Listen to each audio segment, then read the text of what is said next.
Qu'est-ce qu'il y a? Quelqu'un un mouchoir? Qu'est-ce que t'as? Laisse pas faire. Calme, bouge. Ça t'a fait quoi quand tu l'es chez maman? Bienvenue sur MAG, aujourd'hui on poursuit notre petit marathon filmique avec En attendant la nuit de Céline Rouzet. Alors là on va suivre Philémon, jeune garçon qui a un petit problème depuis sa naissance avec le sang, dont il est addict, qui lui permet d'ailleurs de se nourrir. Il y a toute une petite ambiguïté sur le film de vampire, mais ça va davantage être utilisé de manière métaphorique, on vous en dira pas trop. Et c'est donc dans cette petite banlieue pavillonnaire, un petit peu à la Ikea, complètement. À la Ikea, c'est-à-dire où les rapports sont faussés entre le voisinage, etc.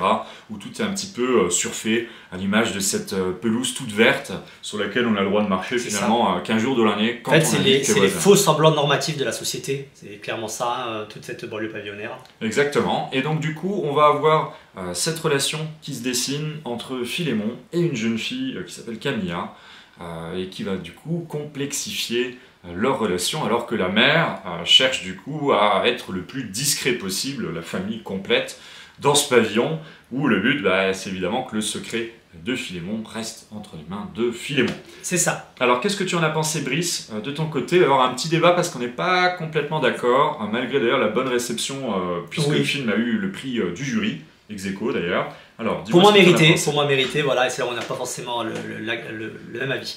Qu'est-ce que j'en ai pensé? J'ai pensé que c'était un drame familial poignant, mais on est vraiment dans le drame familial avec des petites touches teen movie, puisqu'on est quand même sur un adolescent qui essaye de s'émanciper, donc déjà un petit peu de sa famille, donc là on est dans le classicisme du genre, mais également de sa propre maladie, puisque comme tu l'as si bien dit, il est victime en fait d'une maladie orpheline, c'est en ça qu'est un peu la métaphore vampirique, où lui il doit se nourrir de sang, comme ça pourrait être d'autres maladies orphelines avec d'autres symptômes. Le souci c'est qu'on est une famille épuisée, pour moi d'ailleurs que je compare à de vrais combattants, surtout la maman qui depuis sa naissance le nourrit de son sang, donc là du coup pas au lait mais vraiment de son sang, avec cette première scène inaugurale, le petit qui vient de naître et qui la mord mais littéralement au niveau du sein, et au lieu d'avoir du lait qui coule c'est du sang. J'ai trouvé très fort d'ailleurs, et graphiquement et au niveau du sens, et donc on a cette famille de combattants qui est complètement usée, et donc il doit trouver une solution maintenant autre que de le nourrir avec leur propre sang, quoi.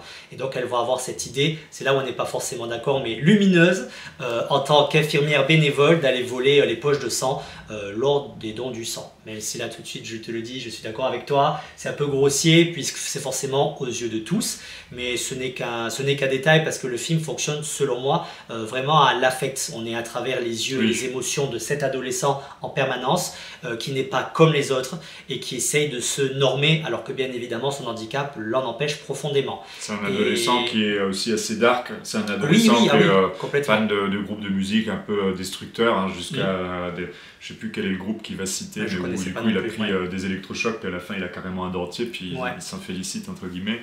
Donc on est vraiment, il y a ce côté dark du personnage, qui colle à l'imaginaire vampirique d'un personnage qui ne peut pas rester à la lumière. Donc, et d'ailleurs, je rebondis sur toi, qui ne peut pas rester à la lumière. Photographie très intéressante dans ce film, on a des couleurs très vibrantes, donc qui est fait pour donner ce côté un peu fake à cette banlieue pavillonnaire. Ikea, j'y tiens parce qu'on est vraiment dans cette ambiance-là des années 90. Donc tout est en mode un peu fake, de couleurs vibrantes, et très gros travail sur l'éclairage, parce que toute la lumière est fantasmée. On est sur une lumière que lui ne peut pas connaître, une lumière naturelle où il ne peut pas y aller, ou ne serait-ce que 8 secondes. C'est le chrono qu'il a à chaque fois à sa montre, 8 secondes. Donc cette lumière, elle est très fantasmée, elle est onirique, et dès qu'il passe dedans, elle change, elle passe de l'onirisme à la brûlance en fait, elle devient dangereuse, et c'est les ombres qui sont au final un refuge pour lui. Et j'ai trouvé cette photographie très très intéressante dans ce qu'elle raconte, puisque très à propos du coup... Oui, alors il y a des réussites, je dis pas, puis d'ailleurs il a un certain humour bienvenu, c'est-à-dire avec la gamine, il a une petite sœur qui est franchement marrante, puis qui passe un peu son temps à le bâcher. Ça marche bien. Après, moi, je dois reconnaître que j'ai plus de mal avec... là, on n'est pas complètement d'accord sur l'écriture et le jeu d'acteur. Alors je vois très bien l'idée, puisqu'il y a quelques détails qui nous laissent suggérer qu'on est effectivement dans les années 90, pas de smartphone, on fume, donc c'est avant la loi Evans.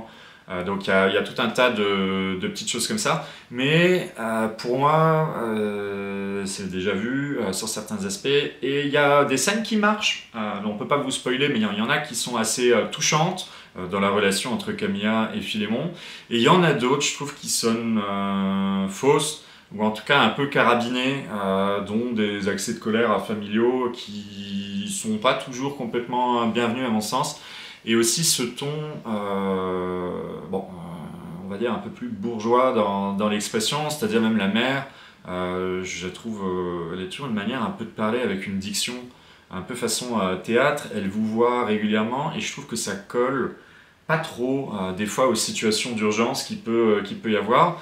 Et moi j'ai trouvé les personnages attachants, quelques scènes qui étaient chouettes, mais certaines scènes trop kitsch dans le côté vampirique adolescent, qui m'ont un peu sorti du film, dont un dénouement qui à mon sens aurait pu être accéléré.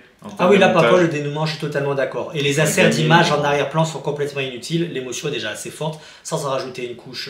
Là pour moi la face, elle peut prendre le spectateur en otage en disant c'est déjà triste, mais je vais te rendre encore plus triste. Ce qui ne sert strictement à rien. Pour moi ça n'enlève pas les énormes qualités de ce métrage. Là où on est en désaccord effectivement c'est sur l'acting, moi j'ai trouvé l'acting vraiment au top de top. Alors oui, très à la bourgeoise, je suis d'accord, les dialogues et même la manière d'être. Ils ont tous leur petit polo, machin. Mais je trouve que ça participe, ça fait partie du film, ça ne m'a pas choqué plus que ça. Et pour revenir sur les élans colériques, comme tu as dit, au contraire, moi je les trouve plutôt justes parce que je vois cette famille comme une famille de combattants qui est à bout de souffle et de temps en temps, du coup, avec des énormes excès de colère, comme quelqu'un qui serait absolument épuisé et où on a du mal à contrôler ses émotions. Mais bon, c'est bien d'avoir un point de vue, on n'est pas toujours obligé d'être d'accord. Ça reste un film où je comprends très bien ce qu'elle a voulu faire. C'est un premier long métrage qu'elle réalise ici et à mon sens, la réalisatrice est aussi assez jeune, ce qui arrive régulièrement. On a souvent des gens qui ont la petite trentaine ou qui ont la trentaine. Mais je pense que j'y suis moins sensible. Aussi, moi j'ai déjà constaté pour ceux qui peuvent lire mes critiques ou qui peuvent suivre en fait nos vidéos, personnellement j'ai toujours plus de mal avec les films avec des airs bourgeois entre guillemets dans l'expression etc. parce que je trouve ça un peu plus faux quand ils essayent de représenter en fait une jeunesse. Et c'est vrai que d'ailleurs on retrouve l'un des acteurs de Tropique qu'on avait adoré, où je trouvais les scènes autrement plus réussies. Entre les ados. Oui. Bon, après oui, Tropique est bien au-dessus, c'est différent. Mais c'est bien différent. Oui. Mais c'est vraiment juste ce petit point où des fois dans cette manière de représenter la jeunesse, c'est un peu plus compliqué. Bon déjà j'ai envie de dire qu'il s'appelle Philémon, mais bon pourquoi pas. Après c'est un choix, c'est un angle, je peux pas non plus complètement... c'est le choix qu'a fait la réalisatrice, moi j'y suis un peu moins sensible. Voilà, et moi sensible à l'affect, moi c'est des choses qui me touchent directement dans les films, ça a fonctionné sur moi. Mais encore une fois, ne vous attendez pas, je ne sais pas si vous l'a dit, mais si ne vous attendez pas à un film fantastique, on est vraiment dans un drame familial avec des petites touches de teen movie, voilà. C'est une vraie métaphore de l'adolescence difficile. Ouais. Et pour finir peut-être, la réalisatrice l'a dit elle-même hier quand elle a reçu son prix sur la scène du festival, quand elle a essayé de trouver des capitaux, elle s'est retrouvée face à des murs parce que pour certains producteurs c'était trop fantastique et pour d'autres c'était pas assez. Et c'est vrai que ce film a un peu le cul entre deux chaises. Pour moi, pas totalement, parce que pour moi, il est à fond drame familial. Le reste, finalement, n'est que de la métaphore. Mais je peux comprendre que certains soient peut-être déçus si vous avez des attentes fantastiques, parce qu'il ne va pas du tout, mais alors pas du tout là-dedans. Puis il y a peut-être juste ce point où, moi, quand je disais montage accéléré aussi, la réalisatrice a fait un choix de s'interdire de montrer certaines scènes, qu'on comprend tout de suite. On peut pas spoiler, mais voilà. Et d'en montrer d'autres un peu plus en longueur, qui, à mon avis, font des fois que c'est pas toujours heureux, entre guillemets, à mon sens. Non, c'est vrai, ça c'est vrai. Il y a peut-être des trucs qui auraient gagné en intensité et peut-être qui auraient un peu plus surpris le spectateur. Mais encore une fois, ça va dans le sens de ce que je disais avant, le hors-champ, c'est dès qu'il y a une scène qui aurait pu être un film de genre.